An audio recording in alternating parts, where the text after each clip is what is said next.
what the F does it take says, with tongue firmly in cheek, I say, how come you're not doing wall-to-wall coverage of the shooting killing in D.C. last night, like I continue to see on MSNBC, and I'm sure on CNN and FNC, Fox News Channel. You know, it's tricky because it's horrible that those folks were killed. I mean, there's nothing that I can say that defends that. I think that any further conflation of anti-Zionism with anti-Semitism is unfortunately contributing to that kind of environment. Including by progressive people who are running for Congress and panicking and calling the attack anti-Semitism. Bernie Sanders had it right when he just said it's violence and it shouldn't be tolerated. But to call it anti-Semitism is a huge fucking problem, and people need to get on the right page on some of this stuff.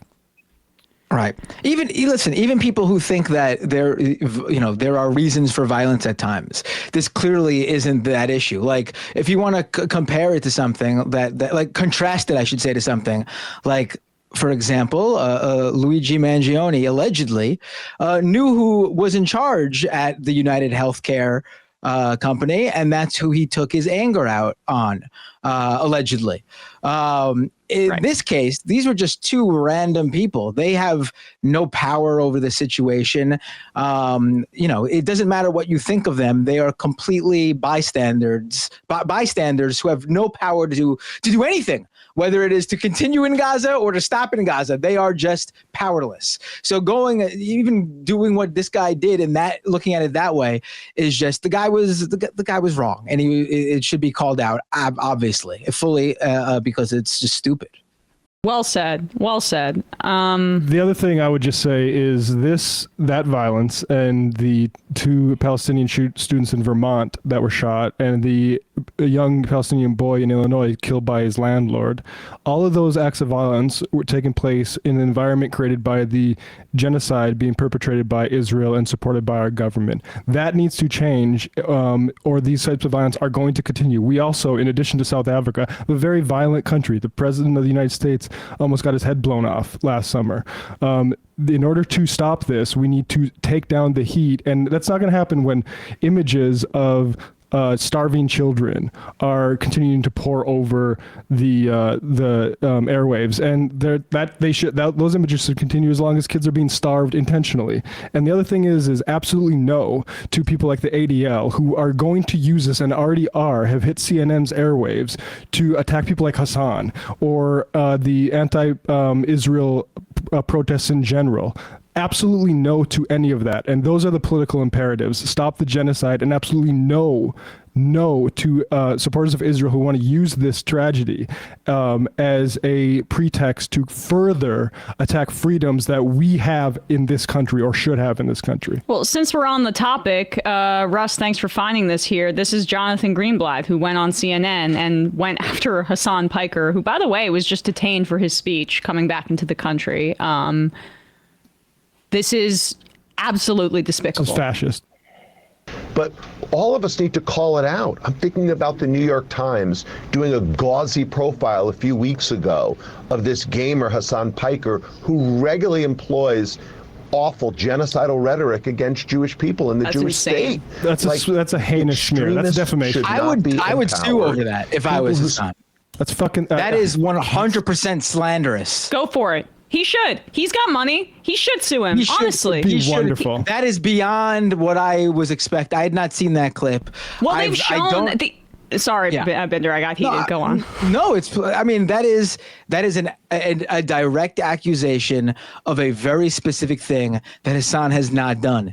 And if I was Hasan, I would look into my legal rights here and go after this guy and the organization he's speaking for, honestly.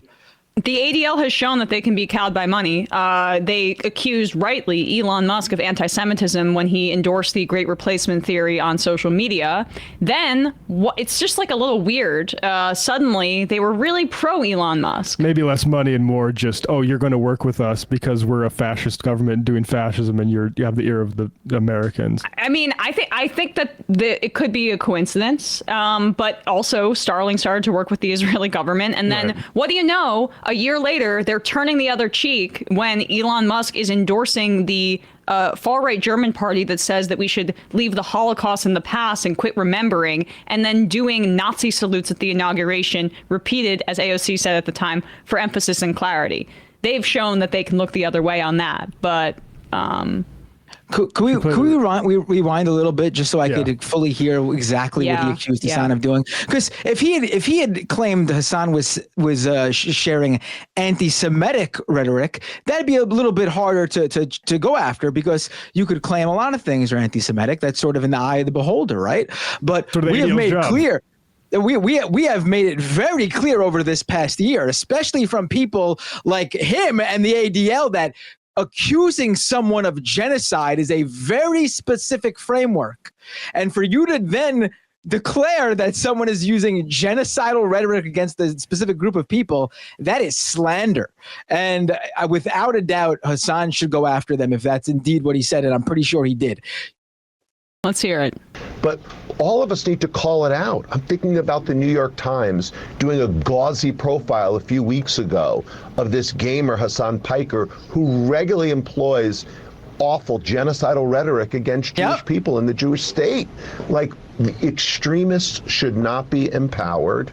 People who spout prejudice should not be platformed. This is a moment when we need to look ourselves in the mirror and say, we've got to stop this because the consequences are deadly.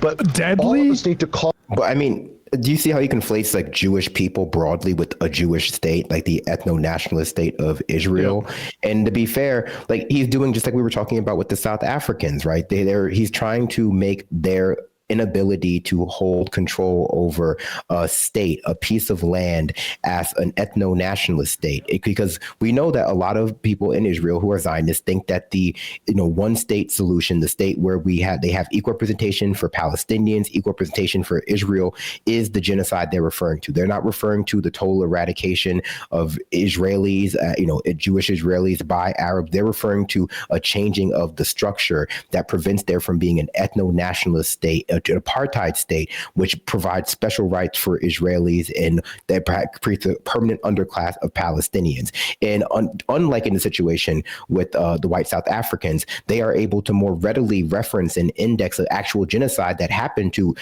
Jewish people and cloak themselves in the veil of people who, are unfamiliar probably with the current situation, broadly speaking, unfamiliar probably with the history of the Holocaust and how Western powers beyond Germany facilitated and encouraged and inspired it. And they're probably also likely, especially for the liberals that this is aimed at, unfamiliar with what systemic and structural oppression and such, and offshoots like genocide are actually like. And so it's very easy for them to be cowed by stuff like this.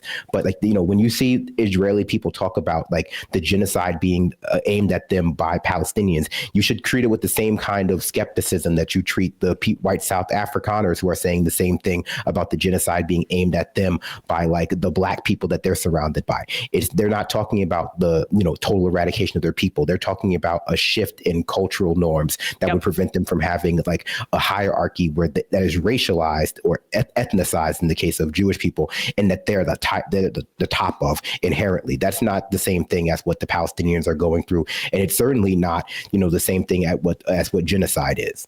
It's a white supremacist conflation. It's the great replacement theory, but applied to a variety of different contexts where the eradication of a people is conflated with racial integration. When folks like Hasan or us, we talk about from the river to the sea, and we talk about one democratic state, we mean no, not killing of Israelis, not killing of Jews, not killing of Palestinians, one democratic state where people live side by side. And the idea that smear merchants like this guy are conflating basically the end of an apartheid system and the end of a genocide and racial and ethnic integration into a land where that can be shared and should be shared with genocide is just white supremacist talking points. It's the same thing as when you hear the great replacement theory stuff. And it's no wonder that Greenblatt was okay with the endorsement of that anti-Semitic conspiracy theory by someone like Elon Musk, because at the end of the day, it's kind of the version that Israel deploys to continue justifying its genocide. Same demographic anxiety.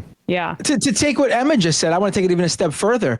The audacity of people like Greenblatt to treat for these past nearly 2 years the word genocide and accusations of genocide as some sort of like a super high standard, like the holy grail of if you dare say that, you better back it up. And here he is throwing it around to go after, and this is no offense to Hasan, but to make my point here, just a live streamer who's never taken a single life. You know, the idea that you would just claim what he just said about Hasan, to take it a step further, what Emma just said, what Greenblatt just did here is no different than Donald Trump and Elon Musk out there claiming there's a white genocide in South Africa. It's the same bullshit. Right. But is this genocidal? This is a Republican congressman here. What his suggestion is after this horrible shooting in D.C. The fact of the matter is the Palestinian cause is an evil one. Yeah, and Congressman, there is a ceasefire deal on the table right now that the White House is hoping both Israel and Hamas will sign on to. Does this shooting change anything when it comes to the course of the war or the negotiations to end it? Well, I think it speaks to the importance of the only end of the conflict is complete and total surrender by those who support Muslim terror. In World War II, we did not negotiate a surrender with the Nazis. We did not negotiate a surrender with the Japanese. We nuked the Japanese twice. We did. Unconditional surrender. That needs to be the same here. There is something deeply, deeply wrong with this culture, and it needs to be defeated. We heard in Brooks. So if you heard that correctly, that's him suggesting the nuking of Gaza. We did just have an interview speaking to David Hurst of Middle East Eye, who wrote in his piece about how over the course of 8 years, the United States dropped 5 million tons of bombs on Vietnam. Gaza is 141-ish square miles. Israel's now dropped 100,000 tons of bombs on Gaza.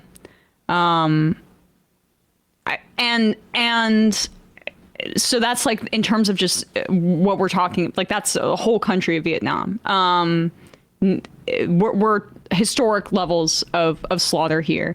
And we should say that if this was reversed, right? If say to use that old clip from Michael where he said if the situation was reversed and a group of Palestinians was concentrating Jews into this small territory and bombing the hell out of them, we would have the exact same reaction. He's basically implicating Hasan in this hate crime, one, because of his popularity, but I would also suspect because of his last name, because of his first name. Like there's real anti-Islamophobic racism here that would never be tolerated if a Jewish person with that last name was being implicated in a hate crime committed by somebody else. Look at the because it's racist. It's wrong. Look at the reaction that our media had to the young Palestinian boy being murdered by the landlord, or the two Vermonters shot. And we're going to have barely even mentioned. But the media will talk about this because the media can do something with this that it wants to do, which is to come for your freedoms, just like they did after 9/11. Exactly. Also, they don't even talk about that like shooting that happened in Florida a few weeks ago, where the pro-Israeli guy shot up a car with other Israelis in it because he thought that they were like Arabs. Like that was another shooting that happened like a while ago, and that people have like forgotten, although there was like a bit of a humor after it. And I would just say to your point, Emma, I actually disagree a little bit. I think that the things that make Islamophobia popular and okay have a lot to do with the material circumstances in the Middle East and the demographics there. And I only emphasize that because I think people get in their head the wrong idea that there's a type of person besides incredibly wealthy and well-connected that you can be, that if you were to stand against the American empire and its aims, that we would just like be forced to fold. The American people would just be forced to fold and like, oh, well, we just value that population inherently based on their identity too much. I think we would just craft different propaganda.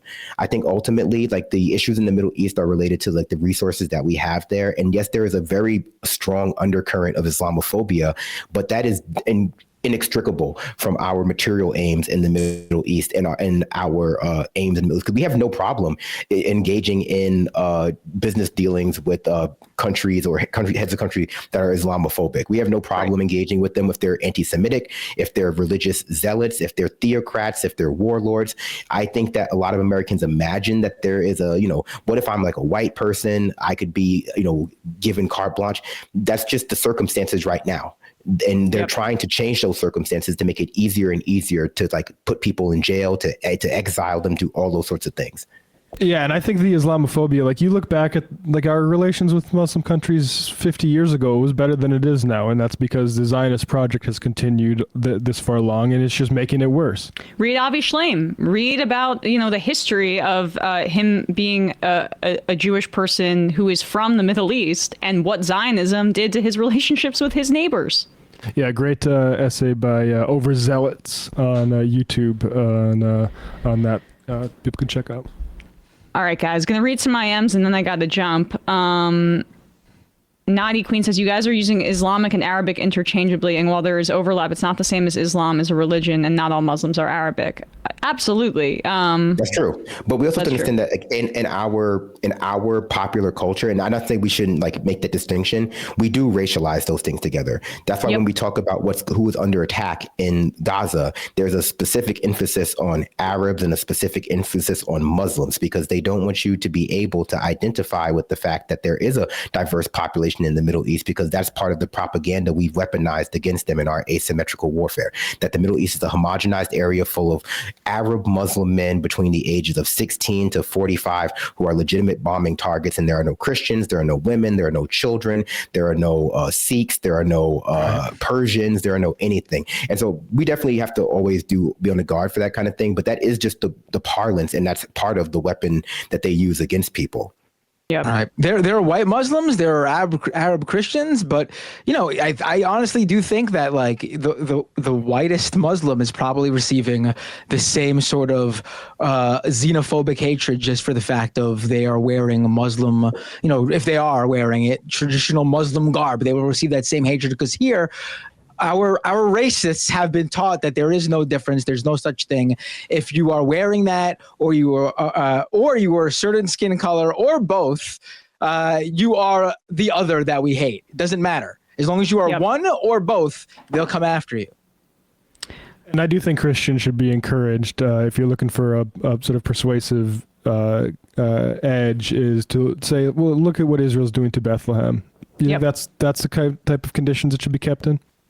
I mean, I think Pope Francis, and it seems like Pope Leo is going to continue that. I think them speaking out for Gaza has been immensely a big deal. I think it's been immensely helpful in terms of people seeing that this isn't just, it's unfortunate they need that, but I do believe that there are at least Catholics who see that and have cared more about Gaza because the Pope has spoke out about it. Hey, folks, don't forget to hit the subscribe button and check out our daily show. We do it every day at 12 p.m. Eastern for about 2.5 hours. We even take phone calls. You should check that out.